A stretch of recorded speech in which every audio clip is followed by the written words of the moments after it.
Odia discussion କରିବା।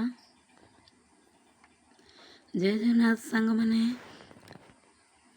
ଆଜି ଆମେ ଓଡ଼ିଆର learning Odia at upper primary level ତ ଡିସ୍କସନ୍ କରିବା aims and objectives of learning Odia as first language, principles of teaching mother tongue, development of language skills, speaking, reading, writing and listening। धीरे धीरे सब जाक टॉपिक पढ़ी पढ़ी जावा।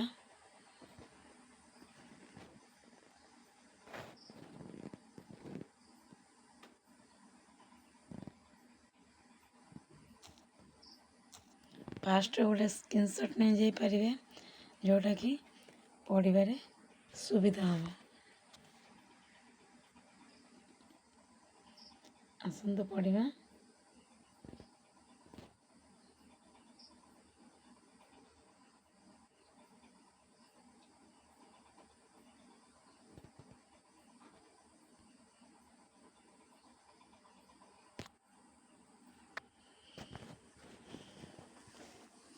नंबर 1 केउं श्रेणी ठारू केउं श्रेणी पर्यंत उच्च प्राथमिक विद्यालय अंतर्भुक्त।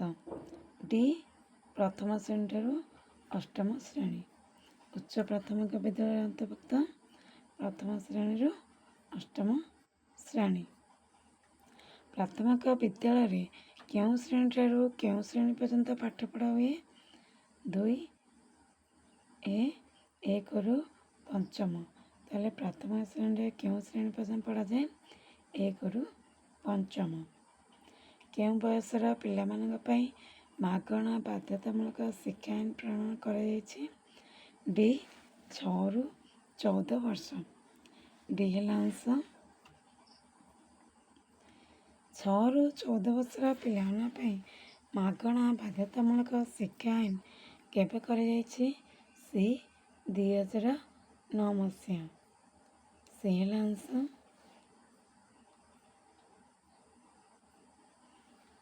5 ନମ୍ବର ଗଣିତ ଭାଷା ସାମାଜିକ ବିଜ୍ଞାନ ଏ ଚାରିଟି ମଧ୍ୟରୁ କାହା ଉପରେ ସର୍ବାଧିକ ଗୁରୁତ୍ୱ ଦିଆଯାଇଛି। ବି ଭାଷା। ବି ହେଲା ଆନ୍ସର।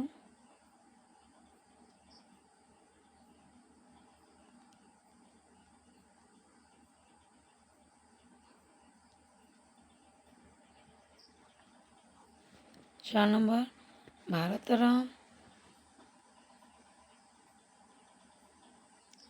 ଭାରତର ସମ୍ବିଧାନରେ କେତୋଟି ଭାଷାକୁ ଜାତୀୟ ଭାଷା ରୂପେ ସ୍ୱୀକୃତି ଦିଆଯାଇଛି।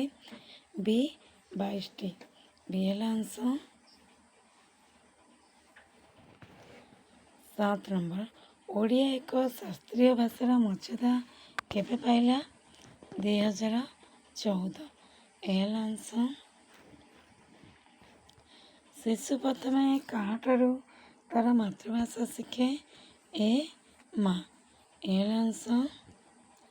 ଉଚ୍ଚ ହେବା ପାଇଁ କୌଣସି ଭାଷା ଉଚ୍ଚ କର ଆଗେ ନିଜ ମାତୃଭାଷା। ଏକଥା କିଏ କହିଥିଲେ। ବି ଗଙ୍ଗାଧର ମେହେର। ବି ହେଲା ଆନ୍ସର।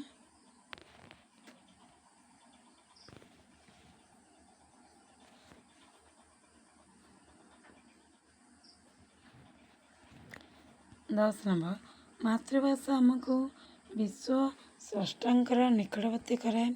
एकथा किए कहते। सी रायबन। सी है आंसर। क्यों भाषा साहाय्य आमे अन्य भाषा और विषय को बुझू। भी मातृभाषा। भी है आंसर।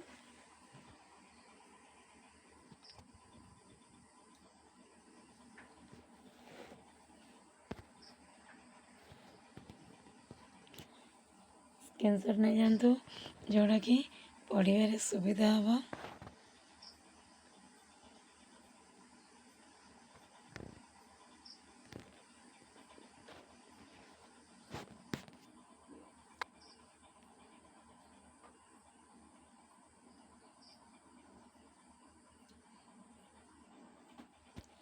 त्रिभाषी सूत्र कौन।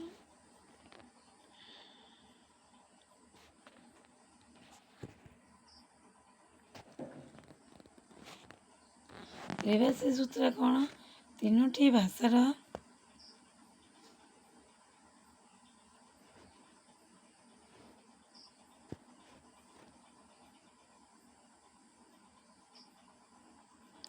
ତ୍ରିଭାଷୀ ସୂତ୍ର କ'ଣ? ପ୍ରତ୍ୟେକ ପିଲା ଯେକୌଣସି ତିନୋଟି ଭାଷା ଶିଖିବା ନୀତି। ବି ହେଲା ଆନ୍ସର।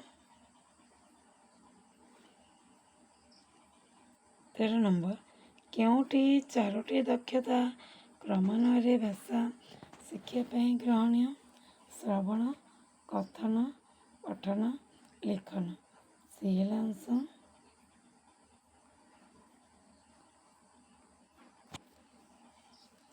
କେଉଁଟି ଭାଷା ଶିକ୍ଷାର ଲକ୍ଷ୍ୟ ନୁହେଁ?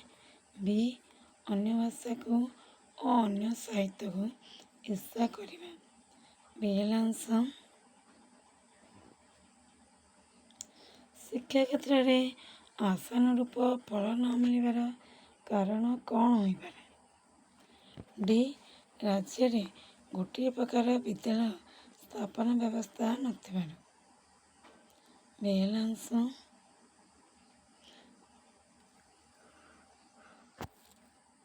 ଡି ହେଲା ଆନ୍ସର। କେଉଁ ଶ୍ରେଣୀ ଶେଷ ପର୍ଯ୍ୟନ୍ତ ପିଲାମାନେ ପାଠ ପଢ଼ିବା ଉଚିତ ବୋଲି ବ୍ୟବସ୍ଥା ଅଛି? ସି, ଅଷ୍ଟମ। ସି ହେଲା ଆନ୍ସର।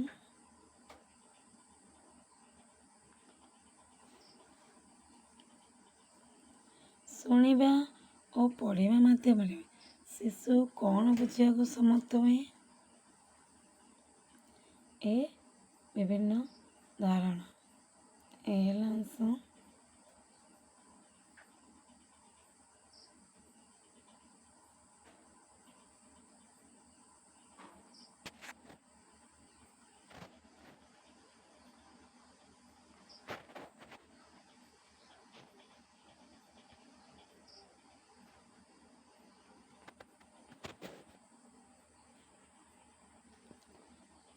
ଅଠର ନମ୍ବର, ଭାଷା ଶିକ୍ଷଣକୁ ସରସ, ସୁନ୍ଦର ଓ ଆନନ୍ଦମୟ କରିବା ପାଇଁ କେଉଁଟି ପ୍ରଯୁଜ୍ୟ ନୁହେଁ?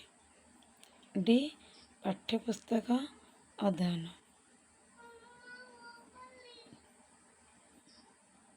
ଡି ହେଲା ଆନ୍ସର। ଆତ୍ମଶିକ୍ଷଣ ପାଇଁ ପିଲାମାନଙ୍କର କ'ଣ ଦରକାର? ଏ, ଶ୍ରେଣୀରେ ବସି ପଢ଼ିବା। ଏ ହେଲା ଆନ୍ସର।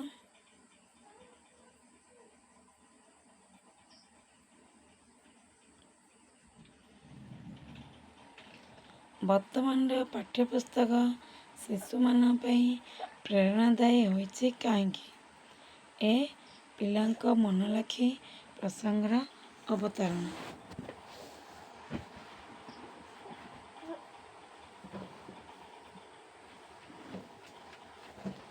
ଦେଖନ୍ତୁ, ପଢ଼ିଲା ବେଳେ ମଧ୍ୟ ଡିଷ୍ଟର୍ବ ହେଉଛି। ମୋ ପିଲାର ନିଦ ଭାଙ୍ଗିଗଲାଣି।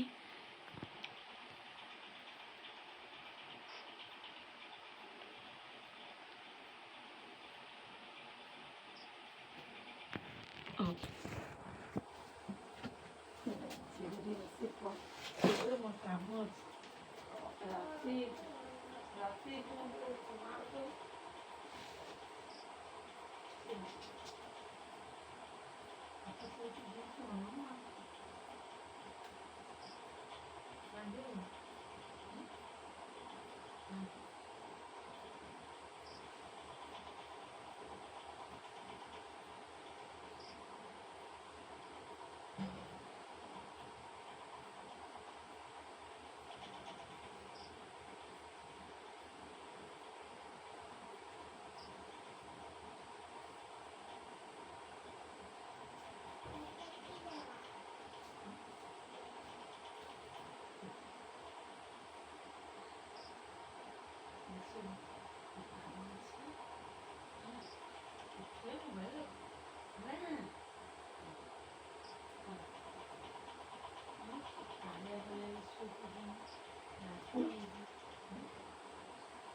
ବର୍ତ୍ତମାନର ପାଠ୍ୟପୁସ୍ତକ ଶିଶୁମାନଙ୍କ ପାଇଁ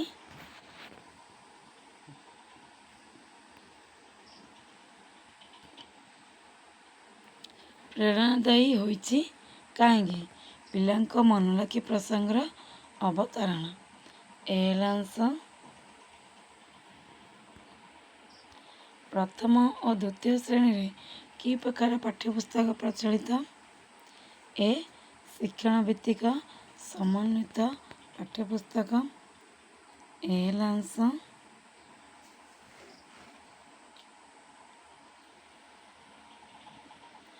ଘର ଭାଷା କହିଲେ କ'ଣ ବୁଝାଯାଏ? ଘରେ ବ୍ୟବହାର କରୁଥିବା ଭାଷା। ଏ ହେଲା ଅଂଶ।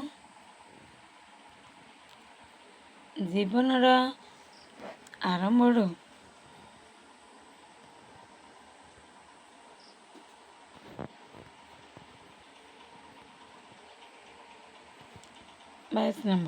ଜୀବନରେ ଆରମ୍ଭରୁ ଶେଷ ପର୍ଯ୍ୟନ୍ତ କେଉଁ ଭାଷା ବ୍ୟକ୍ତି ପାଖରେ ଥାଏ? ମାତୃଭାଷା। ଡି ହେଲା ଅଂଶ। 24 ଭାଷା ଶିକ୍ଷକଙ୍କର କେଉଁ ଗୁଣ ଥିବା ଦରକାର? ବ୍ୟାପକ ଅଧ୍ୟୟନ।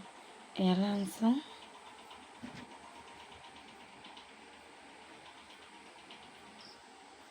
ସ୍କ୍ରିନଶଟ୍ ନେଇଯାଆନ୍ତୁ, ଯାହାଫଳରେ ଜୁମ୍ କରିକି ପଢ଼ିବାକୁ ସୁବିଧା ହେବ।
ସାହିତ୍ୟ ବିଭାଗ କେଉଁଠି ନୁହେଁ?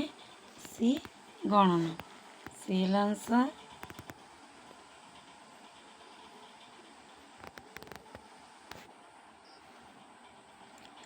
16 ଶ୍ରବଣ ପଠନ ଦ୍ୱାରା ଶିଶୁର କେଉଁ ଲକ୍ଷ୍ୟ ପୂରଣ ହୋଇଥାଏ?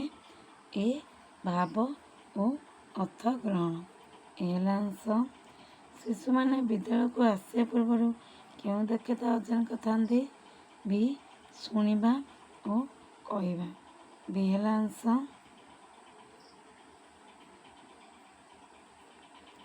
ଲିଖନ ଦକ୍ଷତାର ବୃଦ୍ଧି ପାଇଁ ଶିକ୍ଷକ କ'ଣ କରିବେ? ସି ସମାନ ଉଚ୍ଚତା ବିଶିଷ୍ଟ ଗୋଲ ଅକ୍ଷର ଲେଖିବେ, ଲେଖାଇବେ। ସି ହେଲା ଅଂଶ।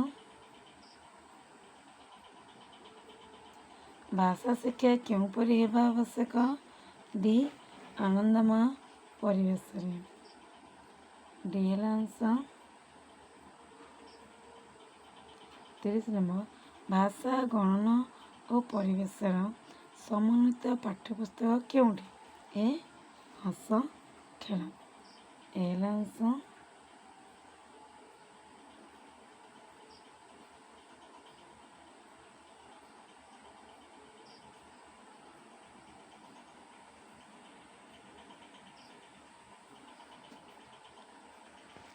ଶିଶୁ ପ୍ରଥମେ 1 ଶିଶୁ ପ୍ରଥମେ କାହା ପାଖରୁ ମାତୃଭାଷା ଶିକ୍ଷା କରିଥାଏ? ସି ମା। ସି ହେଲା ଅଂଶ। ଭାଷା ସ୍ପଷ୍ଟ ଭାବେ ଉଚ୍ଚାରଣ କରିବା ପାଇଁ କାହାର ଭୂମିକା ଅଧିକ ଗୁରୁତ୍ୱପୂର୍ଣ୍ଣ?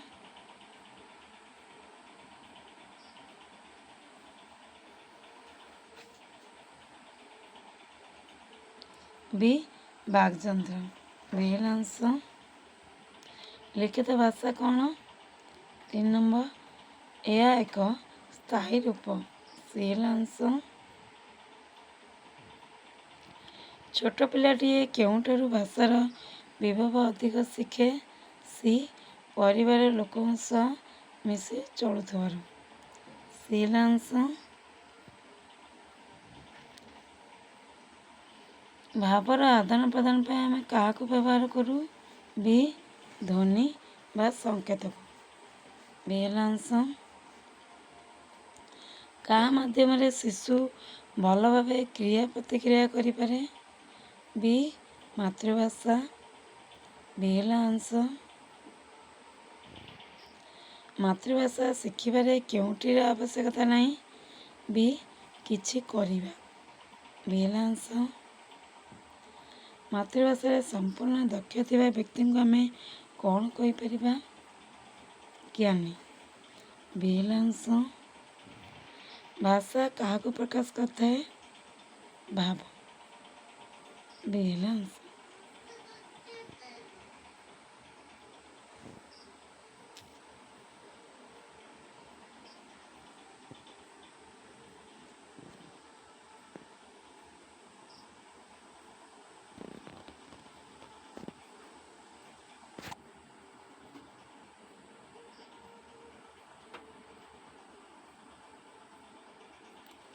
ମାତୃଭାଷାକୁ ଶିକ୍ଷାର ମାଧ୍ୟମ ଭାବେ ଗ୍ରହଣ କଲେ ପିଲାର କ'ଣ ଲାଭ ହୁଏ? ସି ମାତୃଭାଷାରେ ଦକ୍ଷତା ବଢ଼ିବା ସହ ଅନ୍ୟ ବିଷୟରେ ମଧ୍ୟ ଦକ୍ଷତା ବଢ଼ିଥାଏ। ସି ହେଲା ଆନ୍ସର।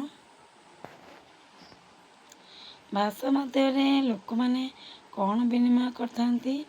ଏ ପରସ୍ପର ଭାବଧାରା। ଏ ହେଲା ଆନ୍ସର। ମାତୃଭୂମି ମାତୃଭାଷାରେ ମମତା ଯାହୁଦେ ଜନ୍ମି ନାହିଁ, ତାକୁ ଯଦି ଜ୍ଞାନୀ ଗଣରେ ଗଣିବା ଅଜ୍ଞାନ ରହିବେ କାହିଁ? ଏକଥା କିଏ କହିଥିଲେ? ଡି ଗଙ୍ଗାଧର ମେହେର। ଡି ହେଲା ଆନ୍ସର।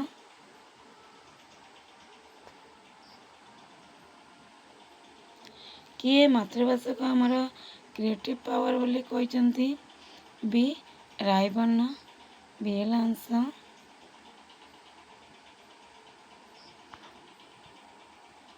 ପ୍ରାଥମିକ ବିଦ୍ୟାଳୟରେ ଭାଷା ଉପରେ କେଉଁ ଶିକ୍ଷା ଆରମ୍ଭ ହୁଏ?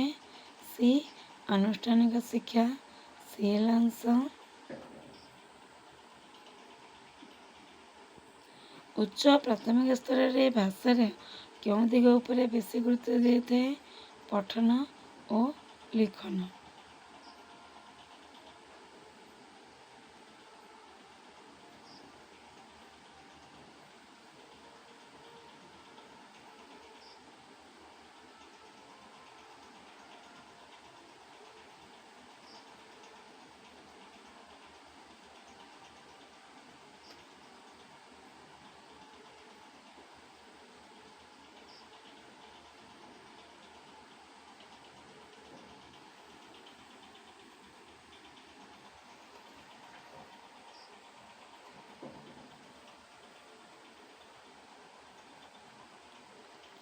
ପନ୍ଦର ନମ୍ବର, ଉଚ୍ଚ ପ୍ରାଥମିକ ସ୍ତରରେ ଭାଷାରେ କେଉଁ ଦିଗ ଉପରେ ବେଶୀ ଗୁରୁତ୍ୱ ଦିଆଯାଇଥାଏ? ଡି ପଠନ ଓ ଲିଖନ। ଡି ହେଲା ଆନ୍ସର। ମାତୃଭାଷାର ବିକାଶ ହେଲେ ପିଲାର କ'ଣ ଉନ୍ନତି ହୁଏ? ବି ସର୍ବାଙ୍ଗୀନ ଉନ୍ନତି। ବି ହେଲା ଆନ୍ସର।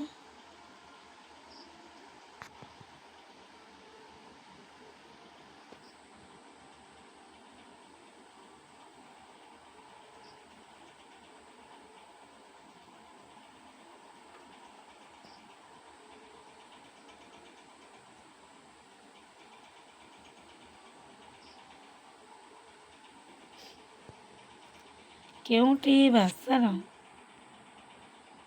ବିଭାଗ ନୁହେଁ? ଗଣିତ କଷା।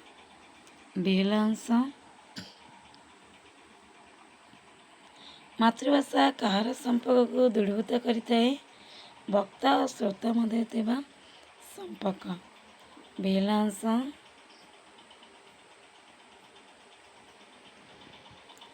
ପିଲାମାନଙ୍କ ଭିତରୁ ଜନ୍ମରୁ ଅନ୍ତର୍ନିହିତ ଭାବେ କ'ଣ ଥାଏ? ସି ଭାଷା ଜ୍ଞାନ। ସି ହେଲା ଅଂଶ। ପିଲାମାନେ ବିଦ୍ୟାଳୟକୁ ଆସିବା ଆଗରୁ ଭାଷାର କେଉଁ ଦକ୍ଷତା ଉପରେ ଦକ୍ଷତା ଥାଏ? ସି ଶ୍ରବଣ ଓ କଥନ। ସି ହେଲା ଅଂଶ। ଶ୍ରେଣୀରେ ଶିକ୍ଷକ ପିଲାମାନଙ୍କୁ ଗପ କହୁଛନ୍ତି।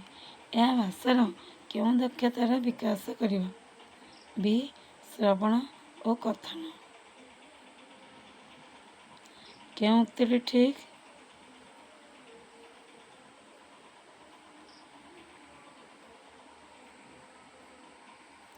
ସି ଶ୍ରେଣୀରେ ମାତୃଭାଷା ମାଧ୍ୟମରେ ଶିକ୍ଷାଦାନ କଲେ ପିଲାଙ୍କ ବୁଝିବାରେ ଅସୁବିଧା ରହେ ନାହିଁ। ସି ହେଲା ଅଂଶ।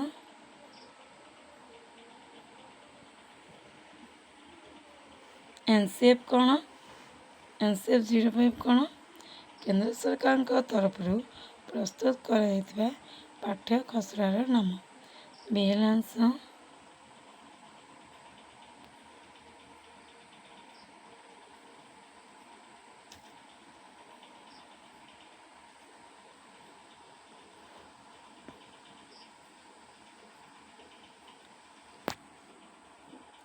କାହା ଉପରେ ଗୁରୁତ୍ୱ ଦେଲେ ଭାଷା ଶିକ୍ଷଣ ସ୍ୱାଭାବିକ ହୋଇଥାଏ?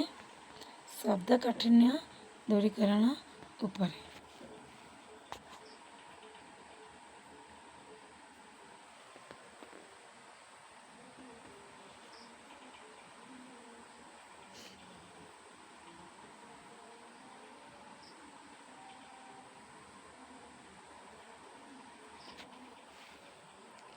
40 ନମ୍ବର।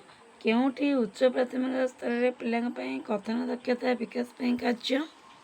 କହିଲା ବେଳେ ଅନର୍ଗଳ ଭାବେ ପୂର୍ବପର ସଂହତି ରକ୍ଷା କରି କହିବା। ସି ହେଲା ଅଂଶ। ପଠନ ପିଲାଙ୍କ ପାଇଁ କାହିଁକି ଆବଶ୍ୟକ? ଏ ଜ୍ଞାନ ବୃଦ୍ଧି ପାଇଁ। ଏ ହେଲା ଅଂଶ। ସ୍ୱଶିକ୍ଷଣ ପିଲାଙ୍କର କ'ଣ ବିକାଶ କରିଥାଏ? ଆତ୍ମନିର୍ଭରଶୀଳ ହୋଇଥାନ୍ତି। ବି ହେଲା ଅଂଶ। 43 ନମ୍ବର। ଶୂନ୍ୟସ୍ଥାନ ପୂରଣ ପାଇଁ କେଉଁ ଶବ୍ଦଟି ଆବଶ୍ୟକ?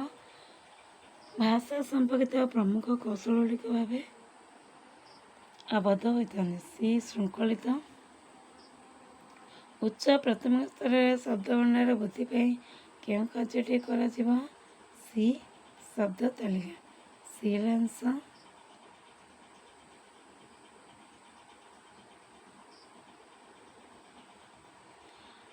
ପାଠ୍ୟପୁସ୍ତକ ମଧ୍ୟରେ ସୀମିତ ରହିଲେ ଭାଷା ଶିକ୍ଷା ଭଲ ହୋଇପାରିନଥାଏ। ଏହା କେଉଁ ଡକ୍ୟୁମେଣ୍ଟରେ କୁହାଯାଇଛି?